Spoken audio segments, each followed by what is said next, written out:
Here we're going to be discussing the park design principles in relation to Andy's website. This is for CTEC3905 front-end web assignment.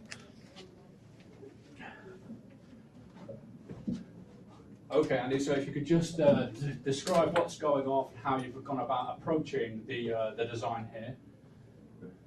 The website is an introduction to Dockers, and so it's for the very really low-level beginner. Yep. And so first of all, a little formal introduction. Okay. Then some icons. Yep. That take you to the different categories. Okay. As you can see, first one, the main one is installing. Yep. Okay, so from a design aspect here, how have you approached this from the design? Like you've got to see we've gone for the big header, make it nice and clear of what the actual we're introducing here. Good space around the header there. I've gone for simplicity. Yep. And also to make it easy to find the exact part of the website that you want. I didn't fill it with a lot of colour or imagery that would divert the user's attention away from its basic function. I can see here in regards to the park design principles, we've got the classic repetition here, same image with the different commands. Obviously we've got quite a good space here, proximity, nothing's clashing really from the different sections, which I thought was pretty good here. And obviously with the GIF over there, that's only because of the size of this display. Obviously this is a very large display we're running on here. So if you could just talk about the design of the grid there. The grid is to show you the how a basic Docker container works. By hovering over it, it gives you a description of how the different components form the container. And I see you've chose the classic black and white there for the maximum contrast for the user. Yes, I wanted maximum contrast, so it's very simple and easy to use. Yeah.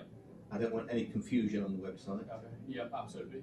And then a description of the host and kernel that it's running on, and then to get the user up and running quickly and give them confidence in using Docker, a very quick install for a Linux-based system, followed by the post-installation settings, install your first container, just a very basic one, and then the initial rudimentary commands so that you can test it and get a feel for it with the first things. And then a little quiz just to see how much you've learnt. Yep. And then some further reading and advanced subjects if you want to take it further. So my initial comments on here is obviously fantastic use of repetition. We've got almost a mirrored layout, especially with the containers. I thought that was very good. The one critique I potentially have is black on grey text may be a little bit hazy for some users. Myself, I think that's fine.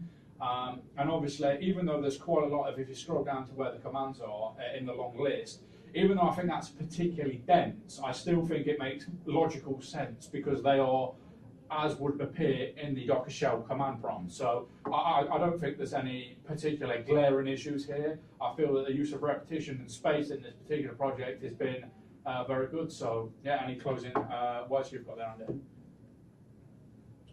Simple, clean, and easy to use. I just wanted to make it, easy to use rather than too many distractions on it. Okay, well that's done for this website. Just turn the camera off now.